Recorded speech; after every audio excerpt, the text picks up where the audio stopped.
Good morning. My name's Vincent Pulowski. I'm with the Unitarian Universalist Ministry for Earth. The Ministry for Earth is an independent Unitarian Universalist organization that upholds our seventh principle of respect for the interdependent web of life, which we're all a part. And every year, we gather together nominations for a national award for a person who's upheld that seventh principle in a way that's really unique around the country. There are a lot of people who do the kinds of things that Joan does and that this congregation does, but very few that do it with such passion. The award is presented to Joan to honor and to celebrate her efforts at Earth Ministry. And it's with special pride that I give this, because when I first met Joan at the 2009 General Assembly, she was handing out petitions to support the Utah Wildlands Act. And when she found out my congressman was the head of the committee that would decide that, she pushed it on me. I didn't really remember because I was, in the middle of a lot of stuff. But I remembered that petition, and I brought it forward, and then I found out that she was the person who did this. And years later, came back to witness Tim DeChristopher's trial, and there was Joan again, and we've since become friends. And she's become a light to me. I do this work because I too feel it's important, but I don't have what she has, and I'm kind of jealous because I have a little congregation that's in a triple wide trailer, and they're supportive, but they're not like you folks are. So when I give this award to her, it includes you. Thank you very much. And to Joan, this is the Guardian of the Future Award for your efforts to honor and celebrate the web of life. And here you go. Thank you for help.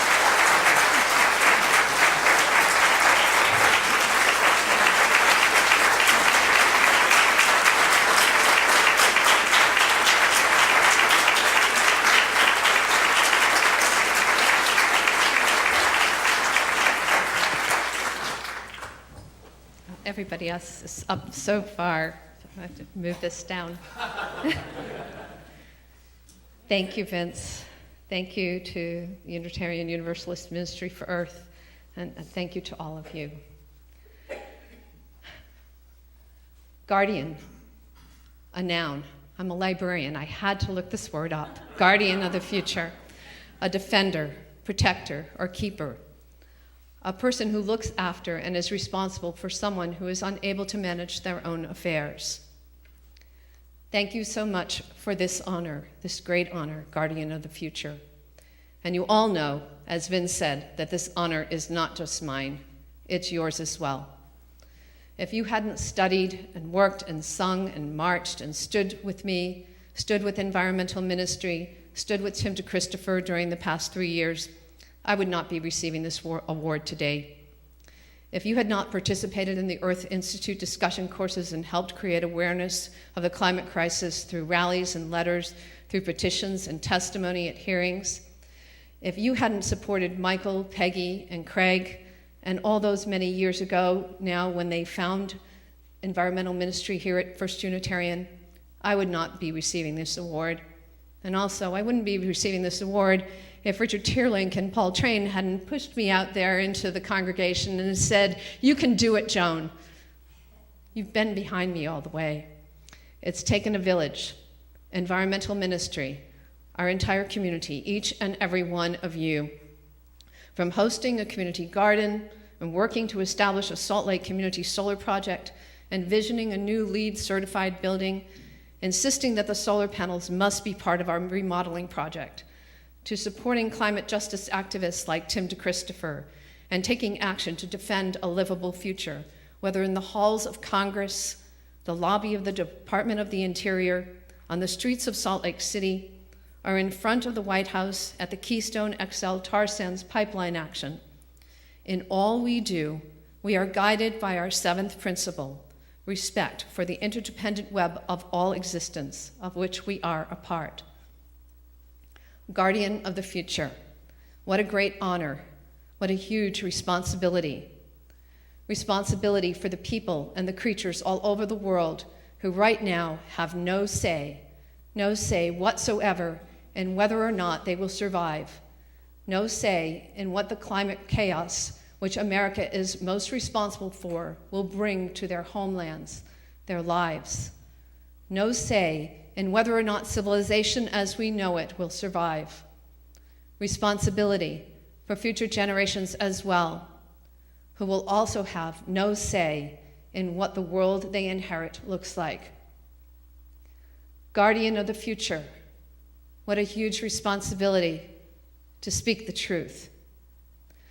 Friday, at the Salt Lake City Pioneers Conference, Gloria Steinem said, "The truth will set you free, but first it will piss you off." Telling the truth is not always easy, but telling the truth is essential if we are to get back on course. Knowing the truth can make the difference if we let the truth in. And the truth is that we've been deluding ourselves. We've been convincing ourselves that we've been doing all we can, all that is possible to stop the climate crisis. But it's not stopping for us because we aren't doing all that is possible. But you say, I'm recycling and I'm walking and I'm taking public transportation instead of driving, and I'm gardening and preserving and learning new skills, and I'm educating myself and speaking at hearings, and yeah, I know they're not listening, but I got arrested singing Blue Boat Home at the Department of the Interior for demanding an end to fossil fuel extraction. Doesn't that count? The fact of the matter is, this is only the tip of the iceberg, and the iceberg is melting at breakneck speeds. And while it is true that we Americans each individually emit more than our share of climate-changing carbon emissions, it is the actions of our political and corporate leaders that take place within our broken system that are causing the most lethal damage. Thank you for this award, but it's not what I want. What I want is a livable future for myself, my children, and all who live now and all who follow us. I want to live in a world where we respect the worth and dignity of all children, all people, all species, all mountains, rivers, oceans, and trees, all creatures, not just here, but all over the earth, all over this planet, all, the interdependent web of all existence of which we are a part, our seventh principle. I want to live in a real world, not a fake and dysfunctional world powered by a system based on corporate greed and exponential growth. Growth and greed till we fill the planet with more people than she can support. Growth and greed enslaving the people to work to fuel consumption and corporate greed. Growth and greed till we rape and pillage the land for all the fossil fuel there is and fill the atmosphere with so much carbon that we asphyxiate life. Growth and greed till we extract the very last drops of oil, the last rays of the ancient sun, and still want for more. To quote my friend Ashley Sanders, who spoke these words in Washington, D.C. earlier this month, this idea that we can hurt and harm the earth and the people and expect that we will survive is insane. This economy, this empire, and the values that run it are dysfunctional and fake. They have nothing to do with reality. They're not based on people. They're not based on the land. They're not based on a livable present, and they're definitely not based on having a livable future. If we don't wake up, freak out, and get a grip, and then get to work, and possibly even if we do, we are facing collapse of Earth's life-giving ecosystems and collapse of civilization as we have known it. And yes, I did say we. CO2 levels haven't been this high for 15 million years. All over this planet, we are now today seeing huge impacts that science predicted would begin happening 30, 50, 100 years from now, but they're happening now. One with a huge impact is the melting of Arctic ice, which is melting at a far quicker rate than ever expected. What's particularly alarming about this is that the scientific models anticipated that ice levels like this would not be reached until after 2040, and possibly not until 2050, taking us safely, that is, safely for those of us now in our 60s and older, safely into future generations, those other people.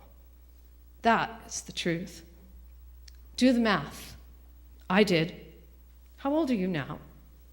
Do you expect to be around for the next 10 years?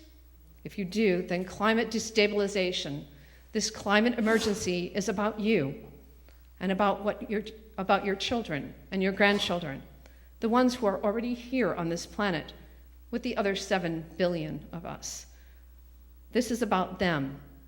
Even if we stayed on the original timeline that the science was showing us, 30 years from now, in 2040, if I make it, I'll be 87. My genetics say I won't make it. But Tim and my son Chris, he'll be 30 in November, this November. In 2040, they'll be 59. My youngest son, Brian, he'll be 44. In 2050, they'll be 69 and 54. And those little kids we saw in front, some of them 5 years old, one of them I know is 5. In 2040, he'll be 33. In 2050, 43. In 2100, 93. So as you can see, we aren't talking about future generations anymore.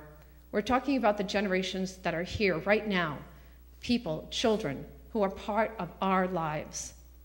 We are talking about the total disruption of our ecosystem faster than any of the science predicted. And we are talking about social justice, because we in the United States are responsible for the bulk of the carbon emissions that are causing climate disruption for all humans, not just those around us. The worth and dignity of everyone, our Unitarian first principle. So what are we going to do about this? We are the ones, those of us living now, likely the last ones who have a chance to change course. Speaking the truth is a huge part of the solution.